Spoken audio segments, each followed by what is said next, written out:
This is showing you how to do some prioritization. I know you already have your method, how to do it. You can stick to it, but I think this is what I believe. You have to be sharp when you're taking prioritization, right? You got to make sure you're not dealing with a breathing issue or electrolyte abnormality, or if you have shock, sepsis, or hypothermia, or hypoglycemia, or some airway issue based on buzzwords, and a neurological problem, like somebody who have a seizure or is unconscious or pain. And in pain, you're dealing with pain that they're going to lose their limb, life, and eyesight. Um, then you look at it and see if you can see them. They won't tell you that, but you have to take the question and then try to change them into this form. But if you can't, it's either BESHAPP or not expected, right? Not expected finding. So you look at the equation and say, hey, do I expect in this patient? And that require content. If you don't know your content, you don't know that an asthma patient should behave like that. Appendicitis patient should look like that. And that is all you need to do when it comes to prioritization. That is the content out there. So whatever method just stick with it, but just make sure you're not picking an answer choice that you ask yourself if you have like a 1 second, which of these patients you want to see. You don't have time. All of them are priority, but if you have 1 second, do you want to prioritize a breathing issue, electrolyte shock, sepsis, hypothermia, airway, and neurological problem or pain? And if not, are you picking an answer that is an expected finding? If it's that, then you get it wrong. So that's the two things we go. So first question. The way to also answer the question is to break the question. Look at the case and then what did they want you to focus on? The situation.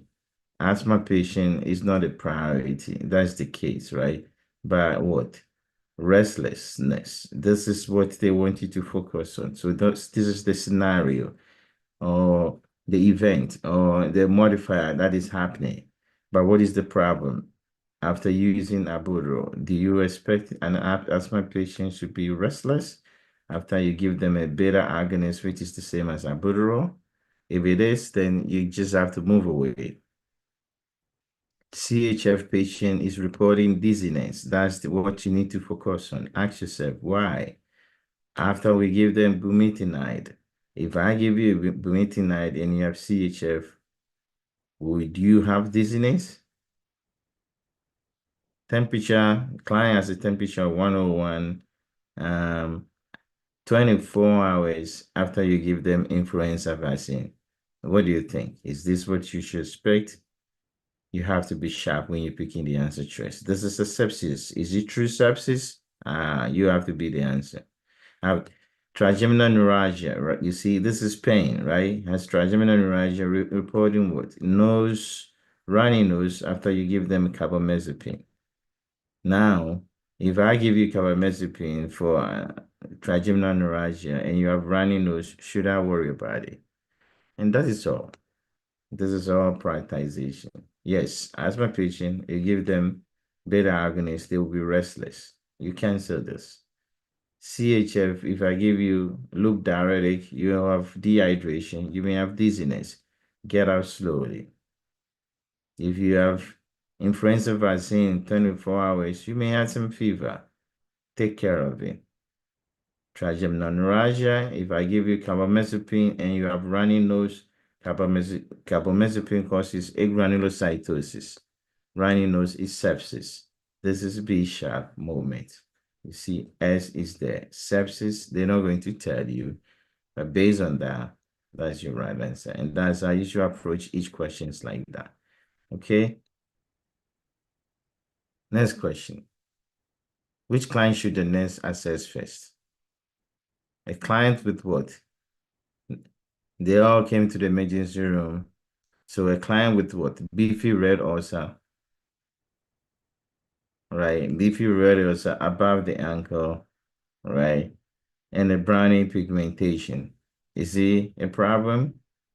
A client with what? Intermittent leg pain that is worse when walking and eases with rest.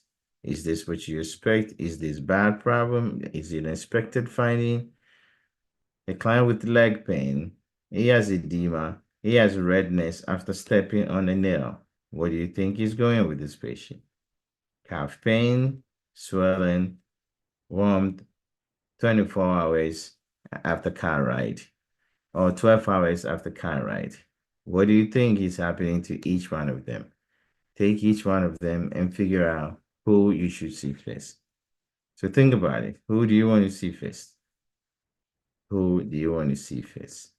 If you know the answer, you can type it. But based on the content, I'll just give you the answers. But you can tell me what you think. You can type it and see if it's true, right? Beefy red, ulcer above the ankle, and a browny pigmentation is the chronic venous disease. This is suspected. Right? If you have intermittent leg pain that is worse with walking and eases at rest, this is claudication. A client with the leg pain, edema, and redness after stepping on the nail. They probably has cellulitis there, or he has tenderness, right? Right? Step on the nail. Based on elimination, D is right answer because swelling in the calf, pain, and warmth, 12 hours car ride, this may be DVT. That is more dangerous than that. And this is if you do put a BESHAPP there, this become a breathing issue. This will have an issue with you. So you can see that's a bad problem. Breathing is better than all these are sepsis. This is suspected. So we're going to choose you.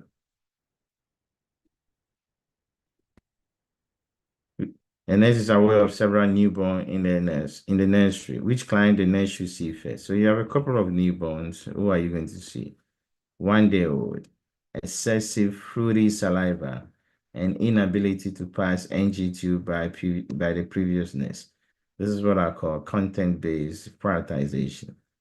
1 day old, distended abdomen, and imperforated anus. 1 day old, large, non-tender, left inguinal mass. 1 day old, frequent non-bilious emesis, palpable mass at the right upper quadrant. The best way to answer this kind of question, make a diagnosis for each of them, and then you can see who is more dangerous. 1 day old with frequent non-bilious emesis and palpable mass at the right upper quadrant. This is pyloric stenosis, is non-bilious. Inguinal mass is inguinal hernia. 1 day old, they always have inguinal hernia. It takes some time to close. Yeah, kid with imperforated anus. So you have pyloric stenosis, imperforated anus, and then inguinal hernia. 1 day old with excessive fruity saliva and inability to pass NG2 is tracheoesophageal fistula. Which one is more dangerous? And that's your answer. If you know which one is dangerous, then you're going to pick it. This is an airway issue. If you are being sharp, aspiration, excessive saliva may not be able to pass through because of the inability to pass NG2. So they're going to aspirate. So this become an airway issue. This may have electrolyte problem, but this is more dangerous. So that's how you can break it down, and you can see that. Number one is tracheoesophageal fistula. If you need more content than that, I have some free videos on pediatric GI on YouTube that you can watch them for free. Which client the nurse should see first? A nurse is at the woman health clinic is reviewing telephone message from client. 30 weeks of gestation, reporting intense hands and feet itching at night. 30-week gestation, reporting increased thirst and urination. 30-week gestation, reporting blood pressure of 130 and leg edema. 30-week gestation, reporting temperature of 101, 24 hours after influenza. Which of these do you think is dangerous? Who do you want to see? If you have 1 second, which of these 20 weeks of pregnancy lady, they all have 20 weeks, so you can say the weeks is bad. They are reporting something. One say hands and feet is itching at night. One say increased thirst and then urination. One say blood pressure is 130 and leg edema. And the other one has a temperature of 101 after influenza vaccine. who do you think is dangerous? And if it's dangerous, who do you want to see?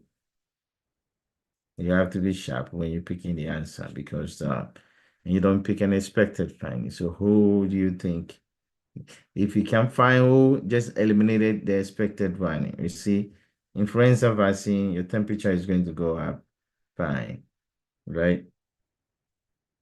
Um, 30 weeks of blood pressure of 130 and leg edema. Leg edema is common in pregnant lady after a prolonged day. So, and the blood pressure is fine, it's normal. So you don't need to worry about this.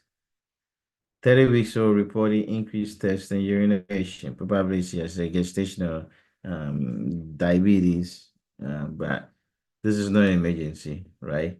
And you left with A. A is your right answer, right? A pregnant lady in the second or third trimester, if you don't know, and they complain of hands and feet that is itching. This is like benign problem. You think, oh, don't worry about it. Their hands and feet have intense itching at night.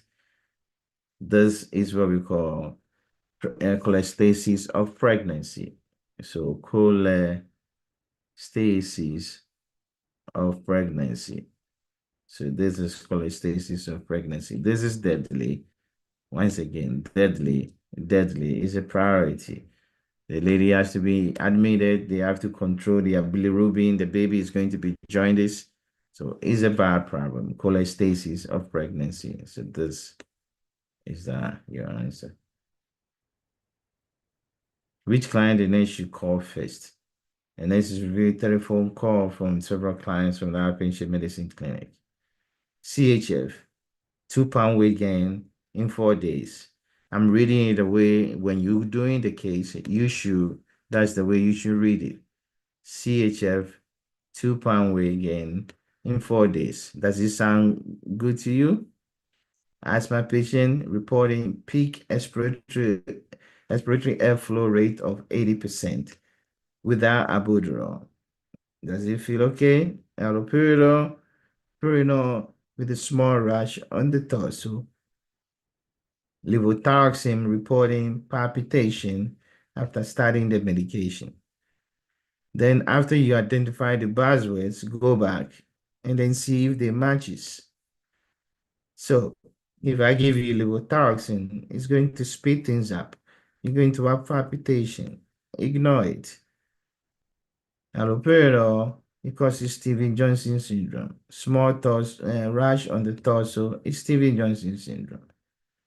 Asthma patient reporting what? Peak respiratory airflow rate of 80. If you are 80%, you're good. And even if you don't using albuterol, perfect.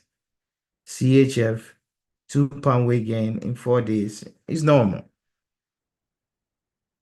So the shorter the pound in the number of days, 1 to 2 days, or 2 to 3 pounds in 1 to 2 days, yeah, that's dangerous. Or 5 pounds in 7 days, yeah, that's CHF, but this is fine. So for this patient, we're going to pick this C, number 5. Which client situation the nurse should intervene first? A client with pericarditis reporting severe chest pain, which is relieved by leaning forward. Is this what you should expect? Cirrhosis of the liver and his albumin is 2.3. Do you expect that? Transfenodal hypophyseectomy and urine output of 100 ml in 6 hours. Over 6 hours, basically, 100 ml over 6 hours. Is that what you should expect? Client with grave disease reporting palpitation. Once again, go back and then look at the situation. If you have pericarditis, you're going to have chest pain, and this will be relieved by leaning forward. Ignore it. If you have cirrhosis, you cannot make protein. Your albumin is going to be low. Ignore it. If you have transfenol hypophyseectomy and you're making 100 ml in over 6 hours, it's not good, right? At least if you're making 30 ml every hour, right? You have to make like 1800, right? 180 ml in 6 hours at least, right? So this is 100, so this is low. But what is going on? This is brain surgery. Probably the patient has SIDH, and she should worry that this patient is going to be in seizure. Grave disease, well, you're going to have palpitation, right? So this is straightforward, but it's all content based. For client in the emergency room at the same time, prioritization, triage, you'd want to see femur fracture. His heart rate is 101. Suited stain sputum after a house fire and his saturation is 98 on room bed. Severe ankle sprain and his pain is 9 out of 10. Periumbilical pain radiating to the right lower quadrant and a WBC of 15,000. Who do you think you should see first? You have all these 4 patients at your clinic in the emergency room. Think about it. Who do you want to see? If you have a second, who are you going to see first? What do you guys think? Who would you see first? Open femur fracture, heart rate of 101. Suited stain sputum after Asphera, his site is 98. Room. Severe ankle sprain and a reporting 9 out of 10 pain. He has periumbilical pain radiating to the right lower quadrant and a fever and white count of 15,000. Who is dangerous? This is a trap one. So go through all of them. Femur fracture, well, you're going to have pain, right? He has open femur fracture, he's going to have pain. I do not give you any petechia, any confusion, any shortness of breath. Yeah, that is consistent with fat embolism. This is just fracture, you're going to have pain. Your heart rate goes up. Suited stain sputum is inhalation injury. But I trap you, I put 98 saturation. It does not matter the saturation because carbon monoxide poison, your sat will look high, but your oxygen itself is low. So this is a trap. So this is the right answer. Severe ankle sprain, you're going to have pain. If this pain is not going to kill you, it's not going to lose your life, you can wait. Periumbilical pain, right lower quadrant, and white count. This is appendicitis. You can wait. Inhalation injury is more dangerous, so we got to see that patient. A nurse in the emergency department is caring for a assigned client. Who should the nurse see first? Client with femur fracture, the blood pressure of this, he reporting this pain. Client with the 8 out of 10 abdominal pain, distension, amylase of 30,000. Client with the temperature of 96, who is somnolence after stopping levothyroxine for 3 days. A client with schizophrenia reporting bugs crawling on the skin. This one is a little bit hard. You should think about it.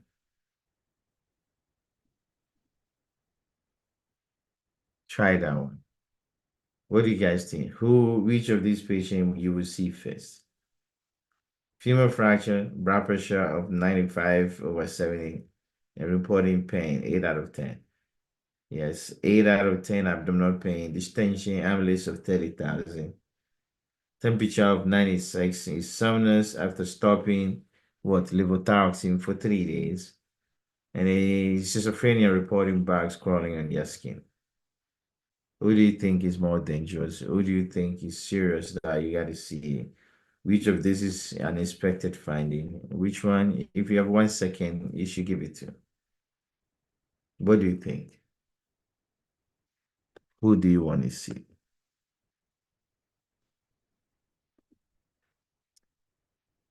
Femur fracture, blood pressure that low, and pain. Probably is hypotension, so it's bleeding, right? So we have bleeding problem here. 8 out of 10, distension, amylase of that. This is pancreatitis. Is hypothermia, 96, is somnolence, and is stopping is levothyroxine. This is your clue. If you take levothyroxine, you most likely have hypothyroid. If you stop it, you're going to get what we call mesothelioma coma. You see, mesothelioma mesothelioma coma. So this patient has mesothelioma coma. Schizophrenia, crawling on the skin. This is a tactile hallucination. Don't worry about it. It's a feeling. If it's auditory hallucination, it will be a problem. So C is mesothelioma coma. That patient is dangerous.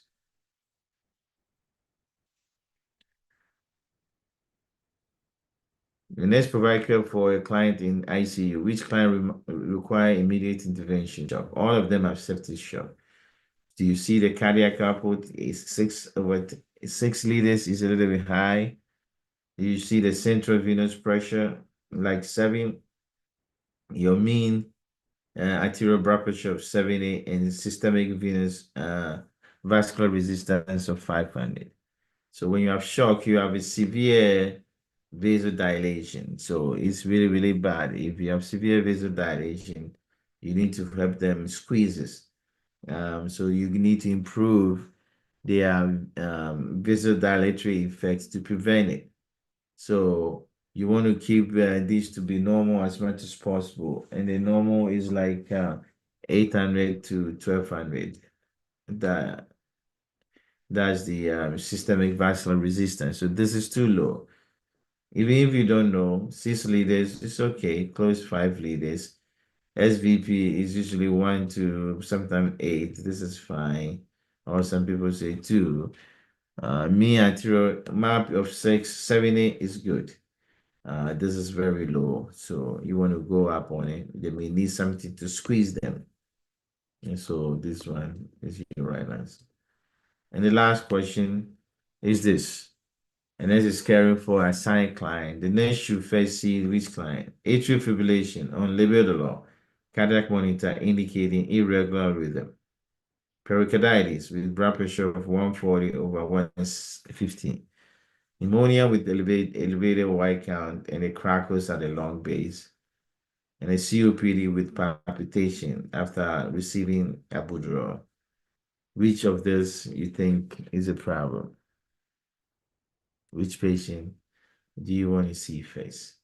Atrial fibrillation on Albuterol, cardiac monitoring indicating irregular rhythm, or pericarditis with the blood pressure 140 over 115, or pneumonia with elevated white count and crackles at lung base, COPD with palpitation after receiving Albuterol.